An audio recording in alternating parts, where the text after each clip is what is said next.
was our anniversary night when I saw it happen, my wife slipping something into my drink. But I didn't panic. I quietly switched glasses, with her sisters.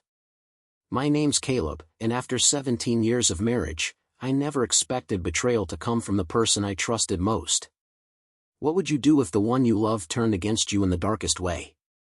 Have you ever faced a moment when trust shattered, and you had to decide whether to fight or walk away? Drop your thoughts below. I want to know how you'd handle a moment like this. I poured 2 cups of coffee, just like I had every anniversary morning for the past 17 years. One for her, one for me. Always black, no sugar. She used to smile when I handed it to her. This morning, she didn't even look at it. Outside, October snow blanketed Brattleboro like a hushed warning. The kind of snowfall that softened the edges of everything, rooftops, fences, even memory. Inside our house, the heat hadn't kicked in yet. The old furnace liked to take its time. I wore the same flannel shirt I always did on this day. She used to say I looked like Vermont itself in it, weathered and stubborn. The radio in the kitchen hummed something familiar and low. Willie Nelson, maybe. The kind of song you didn't need to know the words to because it always felt like it had been playing your whole life. Lena came down in silence. She didn't kiss my cheek. Didn't brush my shoulder. Just walked in like she was passing through someone else's morning. Her boots clacked on the tile. Her phone buzzed in her hand, screen lighting her face in that cold blue that made her eyes look even more distant. "Coffee," I said, sliding the mug toward her. She barely glanced up. "Thanks." She sat, but didn't drink. Her fingers wrapped around the mug like it was just a prop, something to hold so she wouldn't have to hold anything else. I watched the steam swirl, slowly disappear. It used to mean something, those cups. A small, quiet ritual. But today, the cup stayed full. I ate in silence. Eggs over easy, toast slightly burned because I always get distracted. She picked at a slice of apple, didn't finish it. Her plate stayed mostly untouched. Then she stood. "I've got errands," she said, grabbing her coat. The gray wool one I got her 3 Christmases ago. It still fit her like it was tailored, but these days, I never saw her wear it unless she was leaving. I didn't ask where she was going. I just watched the front door close behind her. Henry, our old black lab mix, lifted his head from the rug near the wood stove. Gave me a look I couldn't quite name. Maybe he missed her, too. Around 10, I went to Bernie's diner. It was habit more than hunger. Same corner booth. Same chipped table. Same waitress who called everyone hon like she meant it. I ordered 2 eggs, crisp bacon, rye toast. Bernie still remembered my usual. He joked once that I was more consistent than the sunrise. He asked how Lena was. "She's out," I said. "Errands." He just nodded. As I paid, I noticed a crumpled receipt near the register. I don't know why I picked it up. Maybe because the lipstick mark on the rim of a coffee cup had me thinking things I didn't want to think. The receipt said, 2 coffees. 1 hour ago. Same diner. Table 7. We never ordered 2 coffees here unless we were together. I walked home slower than usual. My boots left thick tracks in the snow, next to where hers had already melted. Back home, I opened the drawer where we kept our wedding album. 17 years of small things. Ticket stubs. Stickers. Handwritten notes on the back of photos. Every year on our anniversary, we'd pick a sticker and press it inside the album. Some years it was a star. One year, a pumpkin. Last year, a snowflake, crookedly stuck near the edge, and we'd laughed about it. The album stayed shut this morning. I didn't open it either. Instead, I sat down at the kitchen table with the phone bill. I don't know why I did it. Maybe I already knew what I was looking for. There it was, one number. Dozens of calls. 9:42 p.m. Tuesday. 6:17 a.m. Friday. 11:13 p.m. on our anniversary night last year. Always the same number. Always when I wasn't around. I dialed it. My hands didn't shake. My voice didn't break. Ring. Ring. Hello? It was a man's voice. Calm. Young. I said, "Is Lena there?" Silence. Then a click. He hung up. I stared at the receiver. Not because I was surprised. I wasn't. Not really. I just hadn't realized how final it would feel to hear that hang up. Like a door closing behind me that I hadn't known was open. Henry whined softly in his sleep. The house felt smaller than usual. Not cozier, just emptier. Outside, the snow kept falling. Soft and steady. Like it was trying to cover something that couldn't be buried. The house creaked in places it never used to. It wasn't the wind or the weight of snow. It was silence. Real silence, the kind that presses against the windows, slips beneath door frames, and settles into the cushions. Henry's nails clicked faintly on the hardwood floor as he paced from room to room, sniffing the air as if looking for something that had already left. I stood in the laundry room. The basket was half full with clean clothes. Not folded. Just there. Lena used to hum, tuneless, easy, while she folded shirts. Sometimes she'd hold one up and say, "You still wear this?" with a half smile. That sound used to fill the house. Now, just the dull hum of the dryer, cold and unfinished. It was evening now. The light outside dimmed to that deep Vermont gray. The kind that settles in just before snow. I grabbed Henry's leash. He thumped his tail, slowly. It took him a minute to get up. We stepped outside. Our breaths steamed in front of us. The neighborhood was quiet except for the faint chime of wind bells 2 houses down and the glow of Christmas lights already strung early along porches. Brattleboro liked to be ahead of the seasons. Joe sat on his porch 3 houses down, wrapped in a thick navy coat and holding a steaming mug of cocoa. He waved. "Evenin', Caleb." I gave a nod. "Hey, Joe." Joe was ex-Vermont State Police. Retired 10 years now. Porch was his post. "You ever notice how loud a quiet street can get?" he asked. I smiled faintly. "Every day lately." He squinted into the wind. "Saw a car outside your place around midnight last Thursday. Black Civic, tinted windows. Didn't recognize it." "Thursday?" He nodded. "Late. Didn't see who it was." I didn't say anything. Henry tugged a bit toward the sidewalk, eager to sniff a half-buried leaf pile. We circled the block once, then turned back. As I rounded the corner to our house, I noticed a car idling near the curb. Lights off, windows up. A familiar face in the driver's seat. Rachel. Lena's younger sister. 6 years younger. Darker hair, sharper eyes. Always the one who noticed everything but said very little. I walked over slowly. She rolled down the window. "Hey," she said. "Didn't mean to spook you. You visiting?" She glanced toward the house. "Was gonna drop off some soup I made. But, didn't want to interrupt." "You've never cared about interrupting before." She gave a half-smile. "True." I leaned against the car. Henry sniffed at her tire. "Everything all right?" I asked. She exhaled slowly, hands on the steering wheel. "I don't know. Lena's been off.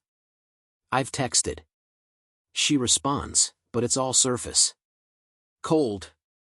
"She's been distant," I said. "Not just with you." Rachel looked at me then. Really looked. Not with pity. With something closer to concern. "She said anything about work? Or someone?" I shook my head.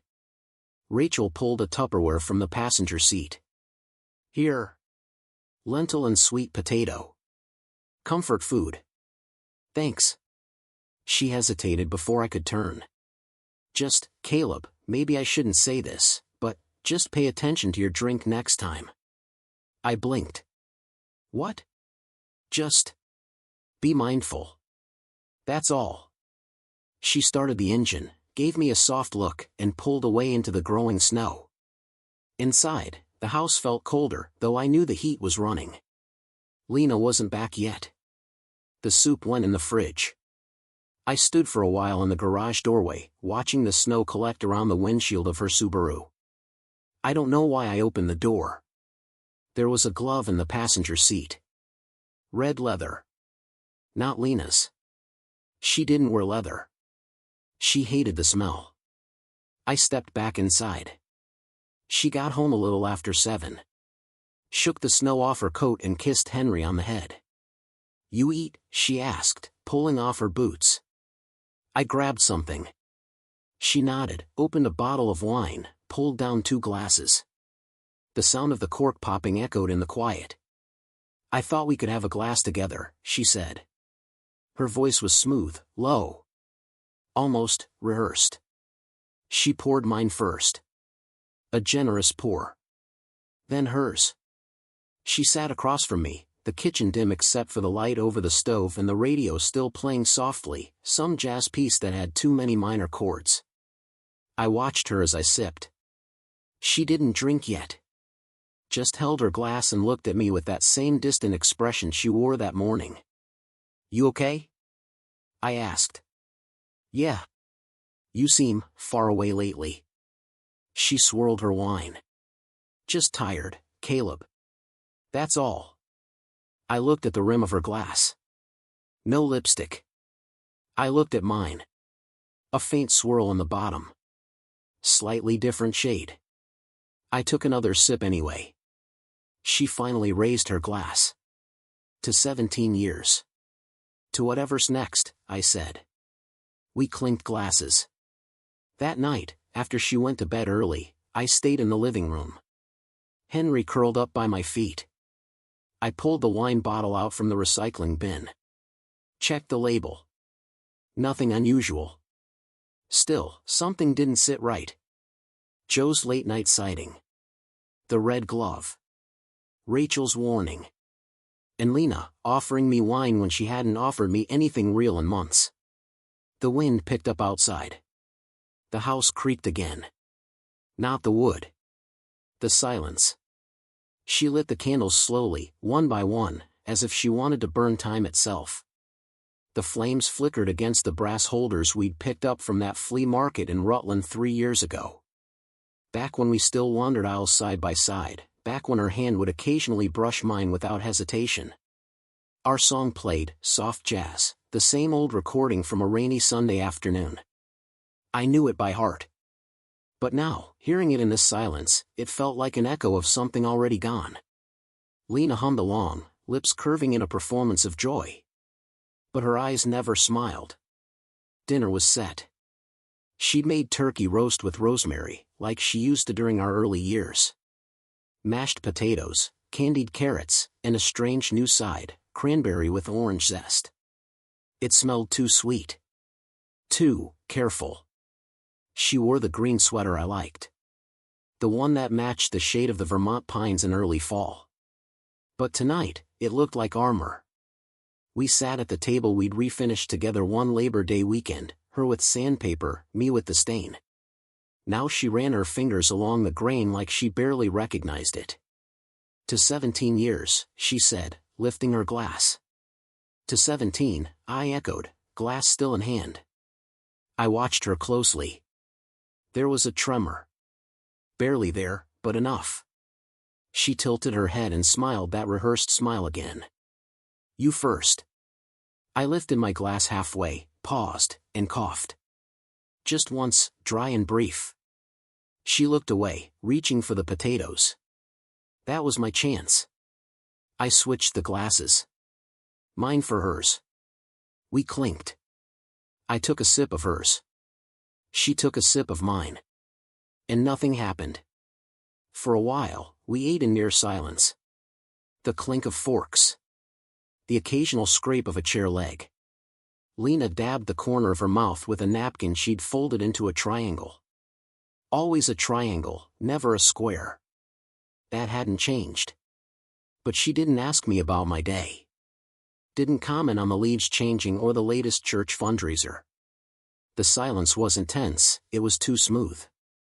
Like glass. Then the doorbell rang. She froze. Just for a second. "I'll get it," I said, pushing my chair back. Rachel stood on the porch, wrapped in her tan coat, cheeks red from the cold. "Thought I'd stop by. You said dinner was at 7, right?" Lena appeared behind me. "Oh. Right. I forgot you were coming." Rachel's eyes flicked to mine. "No problem," she said. "I brought a bottle of that Riesling you used to like." We sat her between us. 3 chairs, 3 plates. Lena added another candle. Rachel complimented the turkey and said the house smelled like home. She had that tone, too light, too careful. I noticed the way she kept glancing at Lena. Or rather, not glancing. Lena poured more wine. "You don't have to stay long," she said. "I didn't plan to," Rachel replied gently. "Just wanted to toast with you both." We lifted our glasses again. Toasts were beginning to feel like rituals no one believed in. I drank slowly. Rachel took a generous sip. 10 minutes later, as Lena cleared dishes and brought out a pie she said she'd made from scratch, though I knew from the receipt it came frozen from Woodrow's Market, Rachel touched her temple. That's odd," she said. "You okay?" I asked. She blinked a few times. "Just lightheaded all of a sudden." Lena didn't move. Just watched. Rachel pushed back from the table. "I'm gonna use the restroom." She stood, wobbled, and then, without sound, folded sideways. I caught her just before her head hit the floor. "Rachel?" I crouched beside her, feeling her pulse. It was there. Faint, but steady. Lena moved around the table but didn't kneel. She didn't touch Rachel. She just stood over us, arms crossed. "She must be allergic to something," she said too quickly. "I'll call her an Uber." "No," I said firmly. "We're not calling a car. She needs rest." "She gets migraines sometimes," Lena added, eyes darting, "when she skips lunch." I stared at her. At the pie. At the wine glass in front of Rachel, nearly empty. Rachel stirred slightly, eyes fluttering open. "Don't get up," I said. "I'm fine," she whispered. "Just dizzy." Lena reached for her phone. "I'll still call her a car." "She can lie down in the guest room," I said, standing. Lena hesitated. She said she didn't plan to stay. "She's not staying. She's recovering." I lifted Rachel gently, guiding her down the hall. The guest room smelled faintly of cedar and old linen. I laid her on the bed, pulled the quilt up. Her hand found mine before I turned to leave. "She poured it," Rachel whispered. "Into your glass." I saw. I didn't say anything. Just nodded. She didn't expect me. "No," I said. She didn't. I left the door ajar. Back in the kitchen, Lena stood with a dish towel in her hand, folding it absently. "She'll be okay," I said. "I'll get her water." "Good idea." I watched her pour the water. Carefully. From the filtered pitcher. No powders. No drops. She handed me the glass. I took it. That night, after Rachel drifted into sleep, I sat in my chair beside the fireplace, Henry curled at my feet. Lena had gone to bed without saying goodnight. The house felt colder than it should have. Outside, the leaves rustled against the porch railing. Somewhere inside me, a part had gone quiet, not out of shock, but readiness. Because whatever happened next, I wouldn't be caught off guard again. Joe knocked just after 7. Not a loud knock, just 2 solid raps, like a man who respects silence even when he has news. The morning fog hadn't lifted yet, and his outline was framed by it. He stood on my porch, flannel jacket zipped up halfway, one hand in his pocket, the other holding a small, familiar object. A USB. "Morning, Caleb," he said, stepping in when I opened the door. Figured you'd want to see this. His boots left damp prints on the old rug by the door, rounded, dark shapes that matched the weight of what he brought. I closed the door behind him, nodding toward the kitchen. Coffee? Always. Joe sat at the counter while I poured him a mug, black, just how he took it. The pot gurgled softly behind us. Henry shuffled into the room, sniffed Joe's boots, and curled back under the table. Joe set the USB gently on the counter like it might shatter if dropped. You remember I put those cameras up last year? Porch, driveway. Was mostly to keep raccoons from knocking over my trash, or catch the guy who keeps stealing my packages. I nodded. You said they never caught anything interesting. He rubbed the back of his neck. Until now. He slid the USB toward me. Check the footage from 2 nights ago. Anniversary night. One clip around 3 a.m. The other, during dinner. You'll know which is which. I didn't say anything.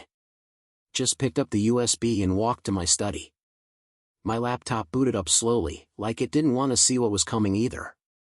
Joe didn't follow. He stayed in the kitchen, sipping coffee, looking out the frosted window like a man who'd seen too much and knew better than to narrate it. The folder had 2 files. No labels. Just timestamps. I clicked the first. Grainy black and white footage. My driveway. The timestamp read 3:07 a.m. Lena, wearing that same oversized hoodie she used when she went on her early walks, stepped into the frame. She looked over her shoulder twice before a car pulled in, lights off. Passenger door opened. A man stepped out. He didn't hug her. Didn't kiss her. Just handed her something small, like a keychain or a tiny bottle. She tucked it into her coat pocket, nodded once, and walked back toward the house. The man drove off. She didn't turn around. I clicked the second video. Our dining room window was just visible from Joe's angle.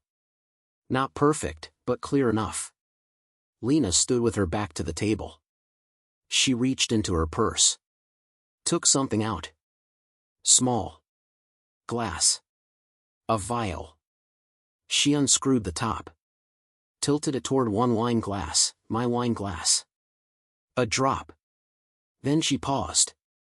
Something startled her, probably my cough. She turned. The vial disappeared back into her purse.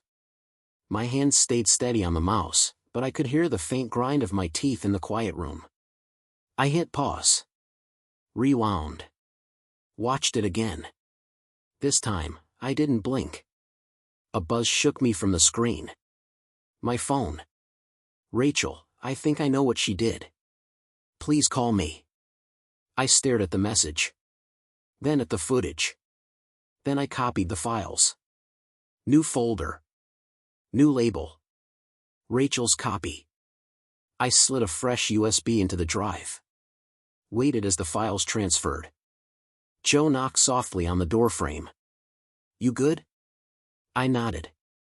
She ever seem capable of that to you? He asked gently. Never, I said. But I guess 17 years gives you time to perfect an act. Joe didn't comment. He just stepped forward and put a hand on my shoulder. Whatever you decide, don't do anything stupid. I won't, I said. And meant it. We stood outside a few minutes later, steam rising from our mugs into the sharp Vermont air. Leaves skittered across the sidewalk. A squirrel darted along the fence. Life, unchanged. You think Rachel's okay? Joe asked. I don't know. She seemed better by the time she left. She's good people. She is. Joe nodded again. Then, like it cost him something, I saw Lena grow up, you know. Knew her parents before they moved down south. Never thought she'd. His voice trailed off. Neither of us finished the sentence. He left soon after. I stood on the porch, watching the last of the fog burn off. My breath came in clouds. The air smelled of wood smoke and something more metallic, something final. Back inside, I picked up the second USB, Rachel's copy, and walked it to my safe. Tucked it behind old bank documents and a birth certificate. I wasn't sure what my next move was. But I knew this: there would be no confrontation. No scene. Only clarity. Only calm. Because sometimes the most dangerous man in the room is the one who isn't yelling. I wasn't supposed to drink that. Rachel stared at the empty wine glass in her gloved hands like it held a confession. Like it had spoken before she did. We sat side by side on the old green bench behind the Brattleboro Community Center. The lake behind us was half frozen, pale silver under a pale sky. Kids with red noses and wild laughter skated awkward circles on the ice while their parents watched from the edge, bundled in coats, holding paper cups of cider. The cold pressed in gently. Not cruel, just insistent, like a truth that had waited long enough. I handed Rachel a small coffee, extra cream. She'd always taken it that way. I didn't say a word. Just let her hold the cup, let her decide when warmth was safe. She finally spoke again. She never liked to lose. Even as a kid. I remember, when we were little, she'd pretend to fall during Monopoly just to slide money off the table. We all laughed. Said she was clever. Rachel gave a dry, brittle laugh. We didn't realize that clever would curdle. I watched the kids on the ice. The smallest one had fallen, and his older brother was helping him up, no scolding, just a mittened hand. Rachel took a slow sip, then set the cup down between us. I wasn't supposed to drink that, she repeated. She poured your glass while you were grabbing the roast. I saw her tilt her hand in this odd way. Thought it was a cinnamon stick or something falling in. But the smell was off. I nodded. Let her speak. I was going to say something. Joke, maybe. But when she turned around, her face was, Caleb, it was blank. No warmth. Not even calculation. Just focus. A small gust of wind scattered a few crisp brown leaves across the path. She toasted, and when you coughed, she flinched. You switched the glasses, didn't you? I said nothing. Rachel closed her eyes. I drank it. Not all, but enough. My mouth went dry. I felt like I was swimming in cotton. My legs didn't work right. That's why I fell. That wasn't low blood sugar. That was something else. Her voice was steady, but her hand trembled as she picked up the coffee again. You know, back in college, she once framed her roommate. Said the girl had stolen exam answers. Got her suspended. Just because the girl flirted with the guy Lena liked. She told me about it later, like it was funny. Like she was the heroine in some rom-com. Rachel turned to me. I brushed it off. I always brushed her off. I mean, she was my sister. The word was lingered longer than it should have. I think she meant to drug you, Rachel said flatly. I don't think she knows I noticed. I exhaled. Slow. The cold left a soft halo in the air between us. Why? I finally asked. The word didn't come out angry. Just tired. Just hollow. Rachel looked down. She's been slipping for a while. Losing control. The affair, whoever he is, was just another lever. But you? You've always been the part of her life she couldn't reshape. I said nothing. My hand rested on the bench rail, fingers tapping the worn paint, like I was trying to read Braille from the past. Rachel continued. She probably didn't want to hurt you permanently. Just incapacitate. Confuse you. Maybe stage something. Maybe make you say things out of character. Make you look unstable. Ruined, I said quietly. Rachel nodded. Not dead. Just discredited. Gone. Silence stretched between us, but not an empty one. It was filled with 17 years of shared family dinners, laughter over summer barbecues, Lena's soft voice reading holiday cards out loud. Rachel pulled her scarf tighter around her neck. She's meeting him again. I turned to her. Tonight. I overheard her on the phone, thought she was talking to a client. She slipped up. Used that name again. The one that showed up on your phone bill, Marcus. Where? I asked. Rachel hesitated. Not because she didn't know, but because saying it made it real. Backwoods off exit 4. Old rental cabin. They used to take photography clients there in the fall. It's mostly empty this time of year. I nodded once. You shouldn't go alone, she added quickly. Caleb. I mean it. She's not thinking clearly. And whoever he is, he's in it with her. I'm not going there to fight, I said. I just need to see it for myself. Rachel looked at me like she wanted to believe that. Then looked away. The wind picked up slightly. Across the lake, a bell rang from the nearby chapel. Afternoon service. The kids began skating toward their parents. Rachel stood. She'll never stop rewriting the story. You know that, right? I know. And you'll never be the villain. She'll make sure of that, because villains aren't allowed to leave quietly. They have to be pushed. She placed a hand on my shoulder. Please, just be careful. I will. She turned to go, but paused. I used to envy you, she said. The way she looked at you at your wedding. Like you were the only thing in the world that made her real. She smiled sadly. Turns out, even that was a performance. I stayed on the bench after she left. Let the breeze settle. Let the words settle more. My phone buzzed again. This time, from an unknown number. A text. 8 p.m., cabin 14. Come alone. No name. Just coordinates. I didn't reply. I didn't need to. The neon sign blinked on with a lazy hum. Open, it declared to the half-empty street like it had something to prove. Right then, the black SUV pulled into the far corner of the lot, smooth, quiet, deliberate. And when Lena stepped out, she didn't look around. She already knew who was watching. But she wasn't watching for me. I stayed in the shadows of my old Ford pickup, parked behind the feed store across the street. Engine off. Windows cracked just enough to keep the windshield from fogging. Henry slept curled in the back seat, unmoved. He'd never liked the cold. Or secrets. The diner hadn't changed since we were 20-somethings. Same red vinyl booths. Same chrome trim and black and white checkered floor. The kind of place that didn't just serve pie, they respected pie. Lena and I had our second date there. She ordered lemon meringue and asked me if I thought love was a choice. I'd said yes. She'd laughed and said that made me dangerous. Now she walked in with someone else.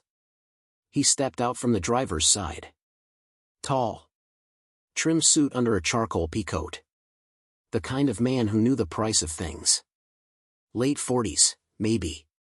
Polished but not loud. I guessed real estate before they even sat down. They took the corner booth by the window, steam rising on the glass from their breath and the diner's overworked heater. Lena took off her gloves slowly, like she was enjoying a ritual I wasn't invited to. He reached across the table, not touching her hand but close, just close enough. I watched through the lens of my Nikon. Not a phone. A real camera. Manual focus. Shutter sound like a finger snap. I didn't trust digital anymore. Too much disappears too fast. He leaned forward. Said something that made her laugh. She touched his wrist, just for a moment. The waitress, a new girl, probably fresh out of high school, brought coffee and a slice of something brown and shiny. Pecan, maybe. Lena never liked pecan. Too sweet, she used to say. Not enough substance. But she took a bite this time. Smiled with her teeth. 10 minutes passed. The kind that feel longer when your heartbeat's trying to crawl out through your ribs. Then he slid something across the table. A manila envelope. Thick. Folded once, sealed with a strip of red tape. She took it with a practiced hand, tucked it into the inside of her wool coat like she'd done it before. I lowered the camera. No need to keep snapping. I had what I came for. But I didn't drive off. Not yet. The radio crackled gently. Old country song. Something about time and truth and walking away. I let it play low. The warmth from the heater barely reached my fingertips. Inside the diner, they stood. Paid in cash. No receipt. She laughed again, too loud this time. He touched the small of her back as they exited. She didn't flinch. They walked toward the SUV. Darren, his name confirmed by the vanity plate on the vehicle's registration when I zoomed in, opened her door. Gentleman or showman? Hard to say. But as Lena rounded the rear of the vehicle, she slowed. Looked around. And then, in a move that felt so intentional it burned, she slipped the envelope from her coat and tossed it into the green trash bin beside the diner's side door. She didn't even pause. Just climbed into the passenger seat. The SUV pulled out onto Main Street and disappeared into the falling snow. I didn't follow. I sat there, watching the bin. Waited until the taillights vanished. Until the waitress lit a cigarette near the kitchen's back door and then went inside again. Then I moved. Crossed the lot, boots crunching softly in the fresh layer of snow. The wind cut through my flannel, and I let it. The bin was half full, paper cups, greasy wrappers, a crumpled to-go menu. Then I saw it. The envelope. Still warm from her coat. I slipped it into my jacket without opening it. Not yet. Back in the truck, I looked across the street at the diner window. Empty booth. Pecan pie crust abandoned on the plate. On the drive home, the envelope sat untouched on the passenger seat. Like it was daring me to ask the wrong question. Henry shifted in the back, head resting on his paws. We passed the bridge where Lena used to pull over and watch the river after arguments. Where she once told me, "I'm not built for simple." And I, like an idiot, had kissed her for saying that. At a red light, I finally glanced at the envelope. My name wasn't on it. But her handwriting was. And for the first time in days, my hands didn't shake. They didn't have to. I'd already stopped loving her. Now I just needed to understand why she wanted me erased. It wasn't the kiss that broke me. Not the hand on her hip, not the soft smile she gave him, not even the way she leaned in like they were the only two people in the world. No. It was what I found in the trash. Under a takeout box stained with ketchup and the corner of a diner napkin with her lipstick still on it. The envelope, creased but sealed, sat just beneath a crumpled receipt and a packet of salt. As if she wanted it found by the garbage men. As if it had already served its purpose. But I wasn't just anyone with a trash route.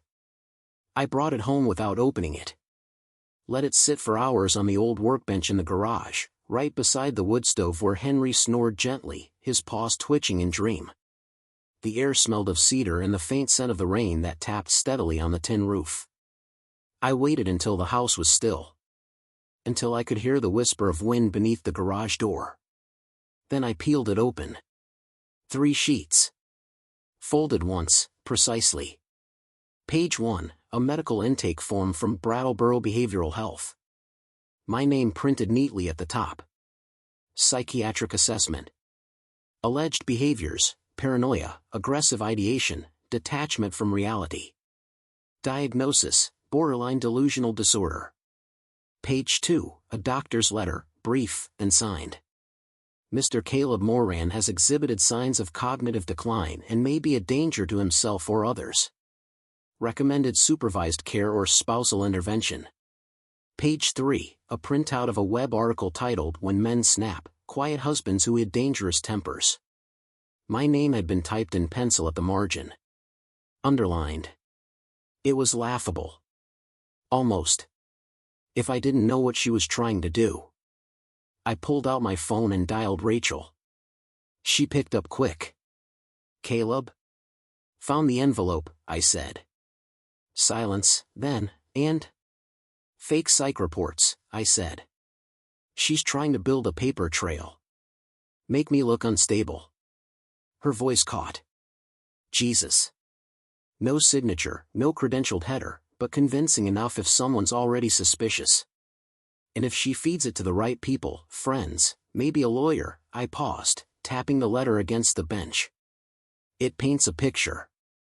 She's setting you up, Rachel whispered. For what? That's the part one haven't figured out yet. Caleb, she hesitated.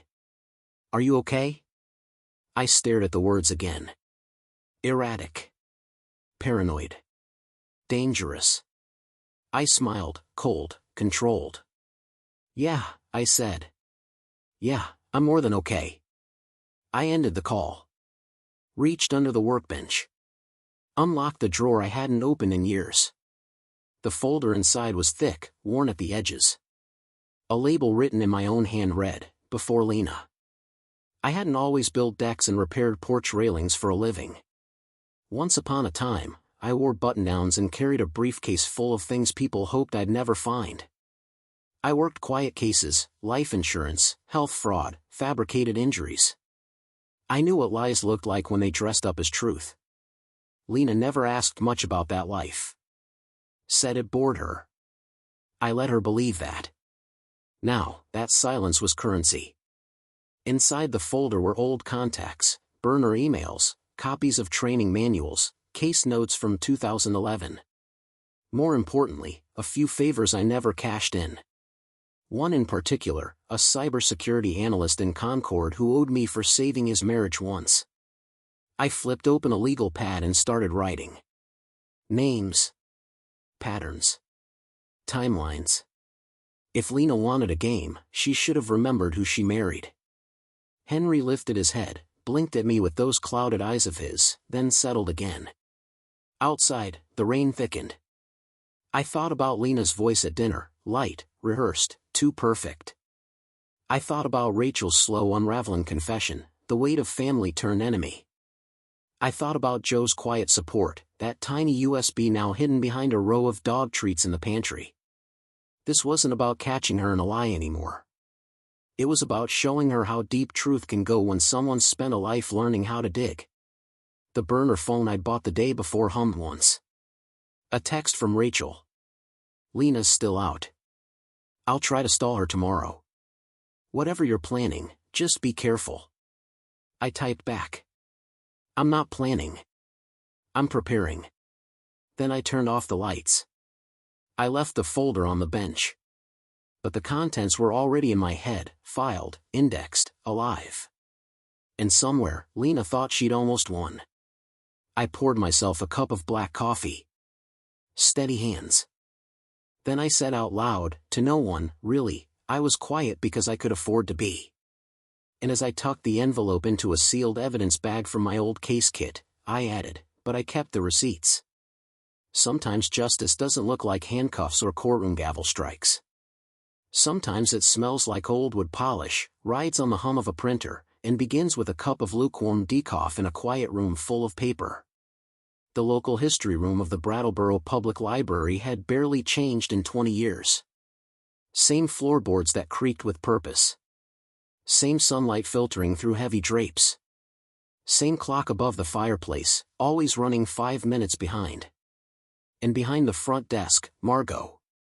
She wore the same mustard cardigan she'd had since 1998 and still used a mechanical pencil with a rubber band wrapped around the end. Well, look what the cat dragged back, she said, adjusting her glasses. I thought you were done digging through secrets. I gave a half smile and set the manila folder on the counter. Turns out secrets have a way of circling back. Margot stared at it. Then at me. Then turned and walked toward the back room. No one bothers us in there, she called over her shoulder. That's where the good trouble gets sorted. We spread out across the long oak table. I opened the envelope first, the forged documents Lena had thrown away like a paper towel after use. Then, carefully, I placed the real records beside them. Tax filings. Old email printouts. My insurance policies. Even that vacation photo she didn't know I still had, the one where Darren showed up by coincidence in New Hampshire, months before she claimed they met. Margot didn't speak for a while. She just read. Her eyes narrowed behind her glasses, a slow inhale every few minutes. "You always had a nose for rot," she finally said, sipping her decaf. "But this? It's calculated," I said. "Not a messy affair. A slow, quiet setup." She wanted me erased. Margot leaned back. "You kept receipts?" "Every one." She raised an eyebrow. "You want revenge?" I shook my head. "I want the truth where she can't edit it." By noon, we had a rough timeline mapped across 3 sheets of legal paper. Margot pulled out the library's notary log, old, rarely touched, and began stamping dates on copies I provided from my own files. Each stamp landed with a gentle thunk, like punctuation marks to years of quiet denial. "That should hold up," she said. "If it ever comes to that." "It will," I replied. A knock on the side door broke the moment. Rachel stepped in, balancing a Tupperware container and wearing a nervous smile. "Thought you might need fuel." She set down the cookies, still warm, and dropped into the seat beside me. "What's that?" she asked, nodding to the pile of papers. "Chapter 1, I said. "Of the story she was hoping no one would write." We sat in silence for a while, chewing oatmeal raisin in a room that smelled like thyme. Rachel scanned the timeline. "You really think she'll try to go legal with it?" "She doesn't need to," I said. "She just needs to suggest enough. To whisper. Let people draw conclusions. Her power's always been implication, not proof." Rachel leaned forward. "So what do we do?" I turned the laptop toward her. Margot had left the room to make more coffee, probably just an excuse to give us space. "I write," I said. "And you fact-check. The document's title, bold and clean, in case I disappear. 14 pages. Not dramatic. Just honest. Not a manifesto, just a record. It started with how we met. The years that were good. The small changes. The first omission. The pattern. It documented dates, when Lena's business trips didn't align, when my car's brake line was mysteriously damaged last winter. When her passwords changed. When I found her lawyer's number written inside a poetry book I never read. It paired Darren's real estate license with property purchases that overlapped Lena's client accounts. It cited psychological evaluations, real ones, confirming my state of mind from last year's routine life insurance update. Each page added weight, not of accusation, but of resistance. Rachel read silently, once wiping her eye. "You wrote this like you're already gone," she said. "I wrote it like she thinks I will be," I replied.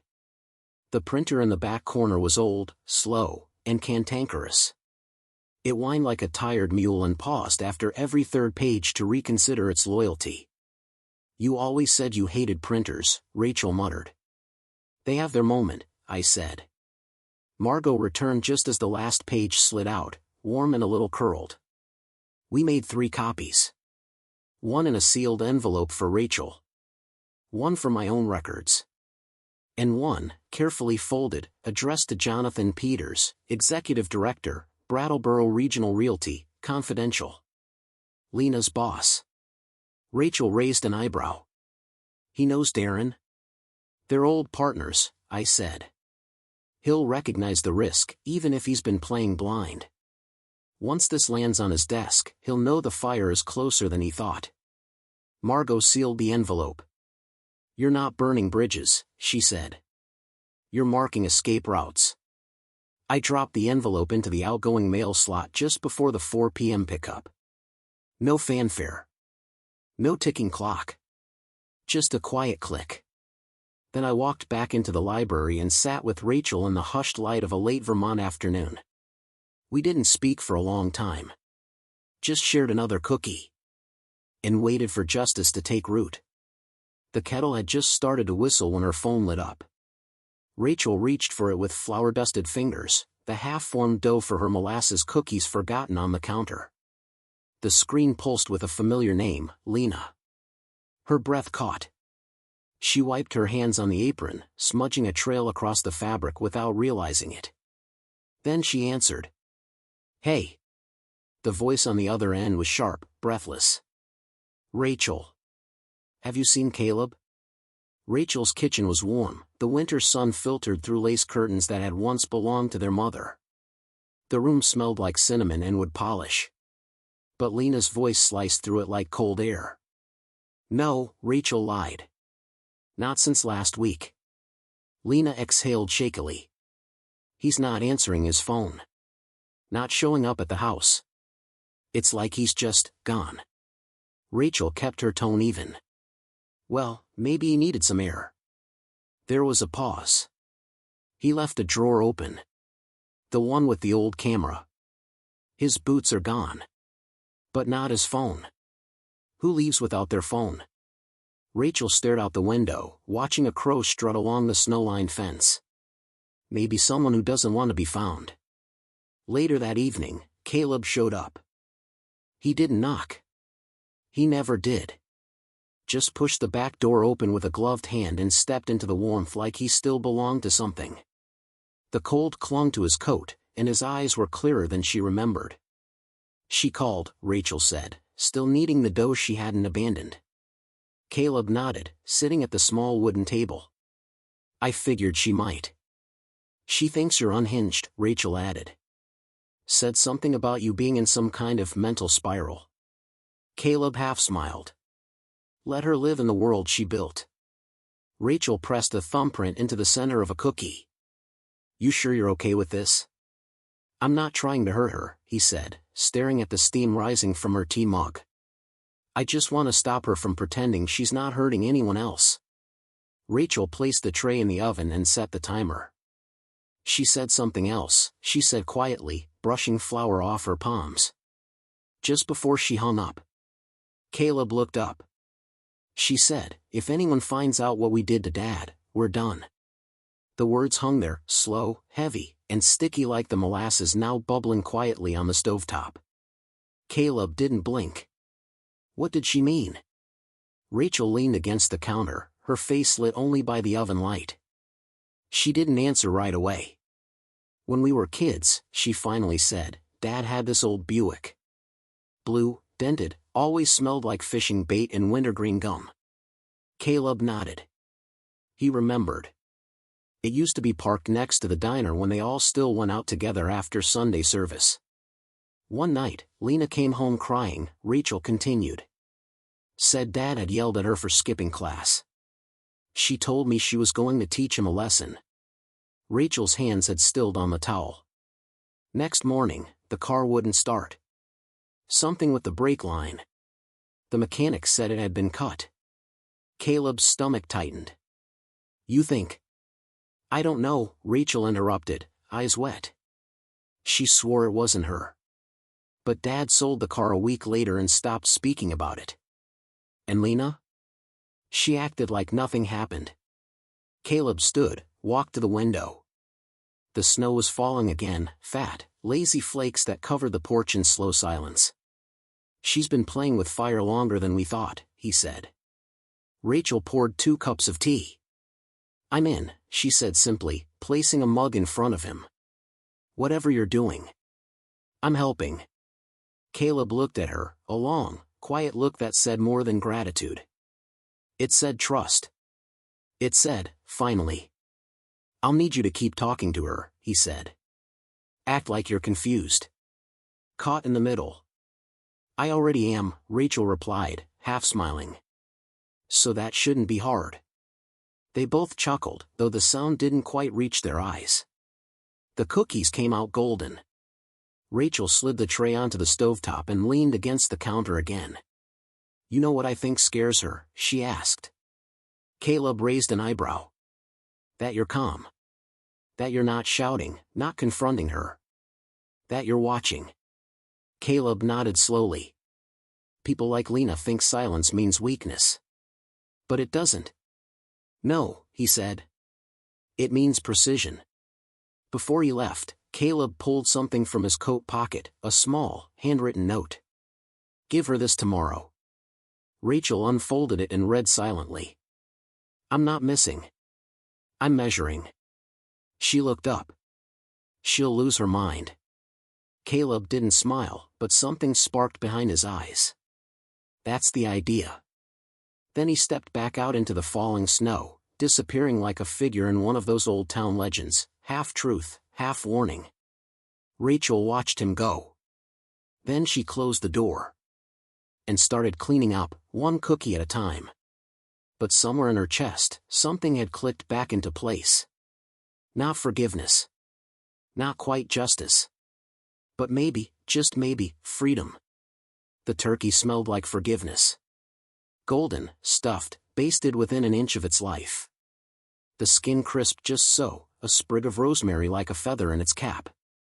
The table was dressed with good linen, the kind they only use for holidays, and the centerpieces were small gourds and cinnamon sticks nestled in autumn leaves.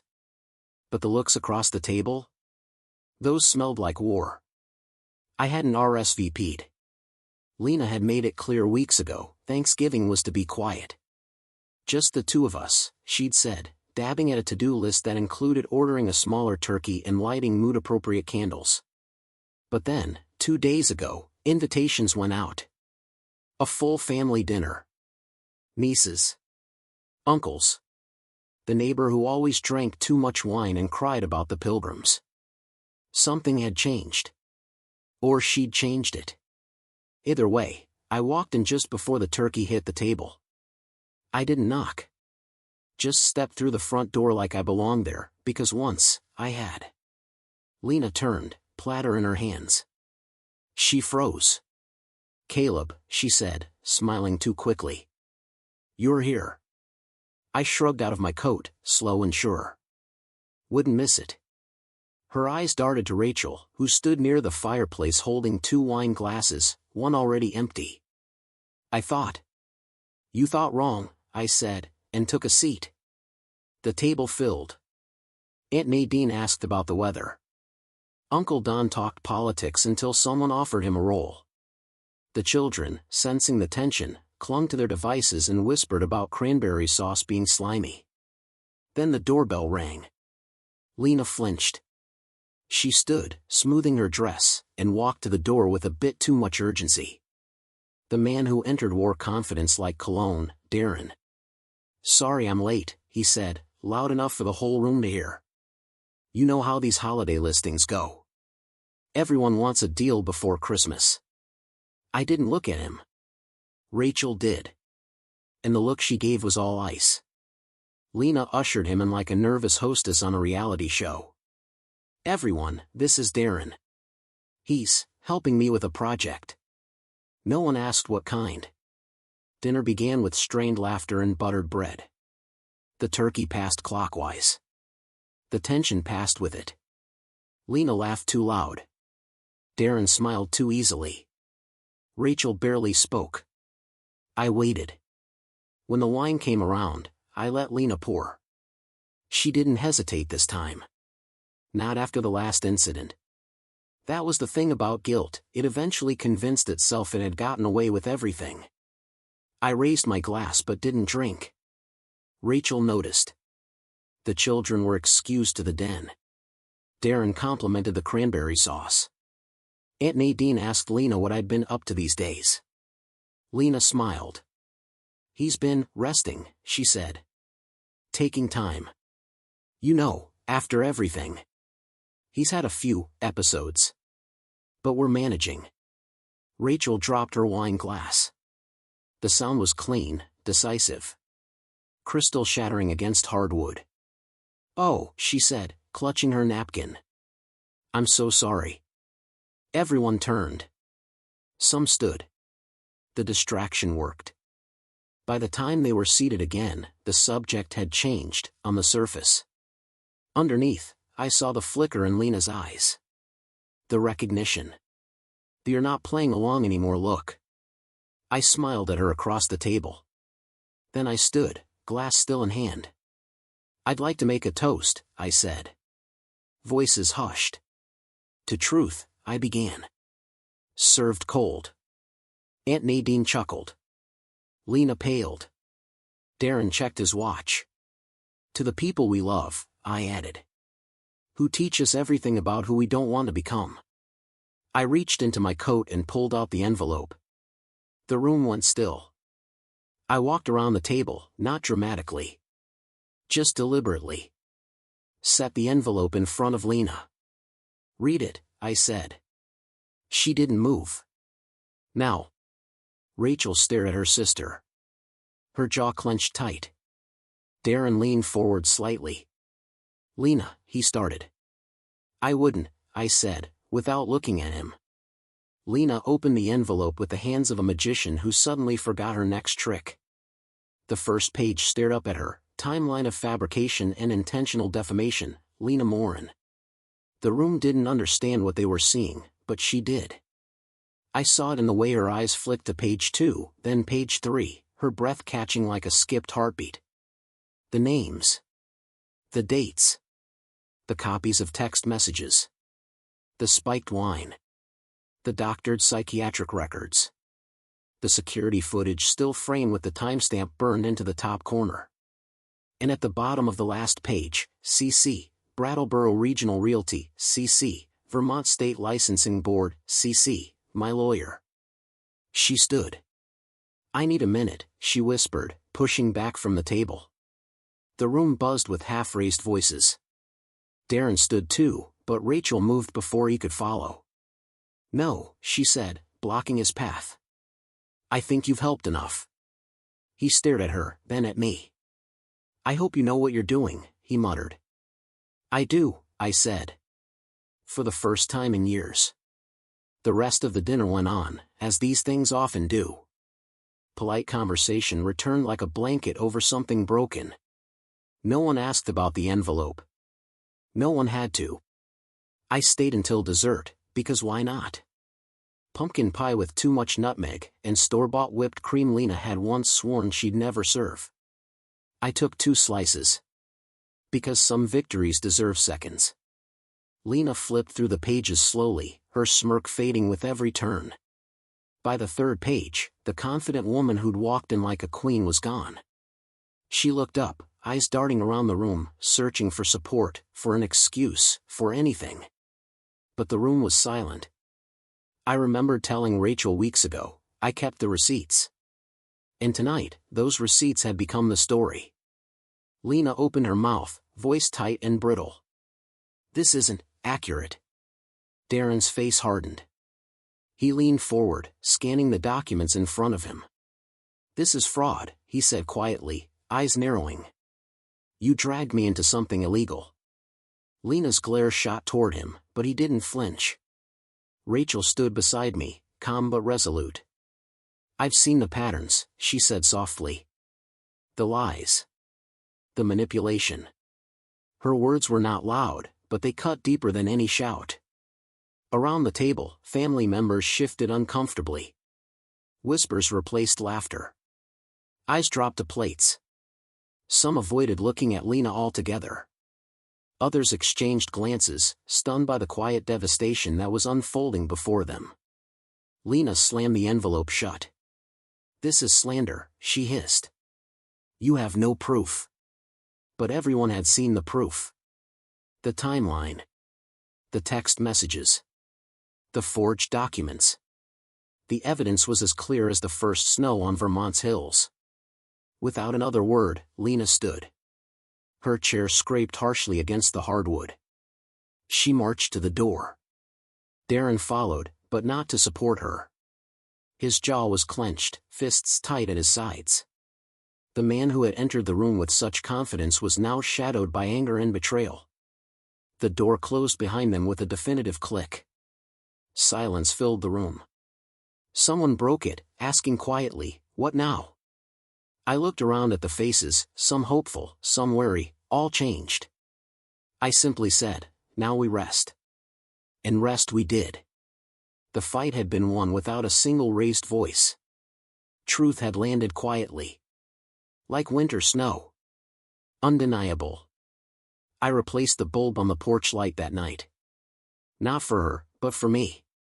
The old bulb had been burned out for weeks, flickering one last time before fading into darkness. I'd left it off, waiting. Waiting for something I wasn't sure would come. Snowflakes drifted silently through the air, settling on the wooden porch, dusting the welcome mat and the faded rocking chair like a layer of soft white powder. The world around me was quiet, too quiet for a house that had once buzzed with laughter and arguments, tears and promises. I screwed in the new bulb slowly, feeling the cool metal threads click into place. The glass glowed softly as it caught the current. A warm circle of light blossomed on the porch floor, pushing back the shadows, casting long, familiar shapes of the old rocking chair and my boots. Mrs. Dunley shuffled up the driveway just then, bundled in her thick gray coat and a wool hat with a pom-pom. The neighborhood's unofficial matriarch and champion snow shoveler, she carried a metal shovel over one shoulder. "You always shovel first," I said with a smile. She chuckled, breath clouding in the cold night. "Well, Caleb, someone has to keep the path clear. And a lit porch doesn't hurt either." I nodded, grateful for the small kindness. We stood for a moment, watching the snowflakes settle, the quiet hum of the street lamp mixing with the occasional creak of settling wood. Rachel appeared then, walking up with a container of leftover pie in hand, her cheeks flushed from the cold. "Thought you might like a slice," she said, holding out the Tupperware. I accepted it, the scent of pumpkin and cinnamon mingling with the cold air. "Thanks," I replied softly. She looked around, her eyes catching the new glow of the porch light. "You did that?" she asked. "Yeah," I said. Needed to see something steady for once. We sat on the porch steps, the warm light casting gentle halos around us. Rachel took a bite of pie and smiled faintly. "It's been a long road," she said. I nodded, chewing slowly. "I waited for her to come home," I said quietly, "for so long. Left that light on, hoping she'd find her way back." Rachel looked at me, her expression gentle. "And now?" I smiled, small but sure. "Now, I'm home." The porch creaked beneath us as I shifted. The snow kept falling, each flake catching the light, sparkling briefly before melting away. I breathed in the cold night air, carrying with it the scent of pine and winter wood smoke. The light above us was steady, unwavering, a beacon not for someone else, but a reminder for myself. I thought about all the nights spent waiting in silence, all the times the light flickered or went out, and how I'd felt more lost in the dark than ever. But tonight was different. The doorbell rang softly, interrupting the quiet. Rachel stood, brushing snow from her coat. "Looks like you've got company," she said, heading toward the door. I followed slowly. Opening the door, I found an envelope resting on the welcome mat, pinned under a light dusting of snow. The handwriting was unfamiliar but formal. I picked it up and closed the door behind me. The return address was clear enough, Lena's lawyer. I stood for a moment, feeling the weight of it in my hands. The winter night held its breath. Whatever came next, it would be under this light. I placed the letter on the kitchen table, letting the soft porch glow spill in from the window behind me. The house felt alive again. Not because of her, but because I'd stopped waiting. I'd come home to myself. Funny how the final chapter always arrives quietly. No music swelling in the background. No dramatic announcement. Just a letter. And a choice. The law office was modest, oak-paneled walls, faded leather chairs that creaked when you sat down, and a faint scent of old books and coffee. Mr. Harper, an older man with soft eyes and a gentle smile, placed the letter on the desk between us. "She wants the house," he said simply. I nodded, expecting as much. "And the reputation. She's pushing for alimony, too." I leaned back, folding my hands calmly. "Let her have it," I said. Mr. Harper blinked. "Pardon?" "I won't contest. Let her have the stage."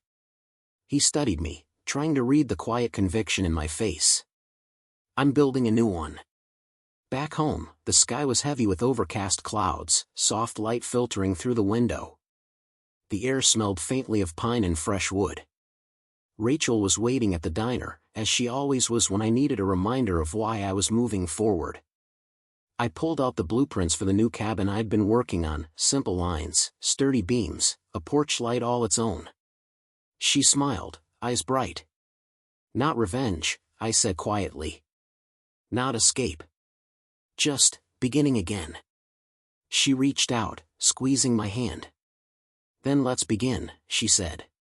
And with that, the last page of this chapter closed.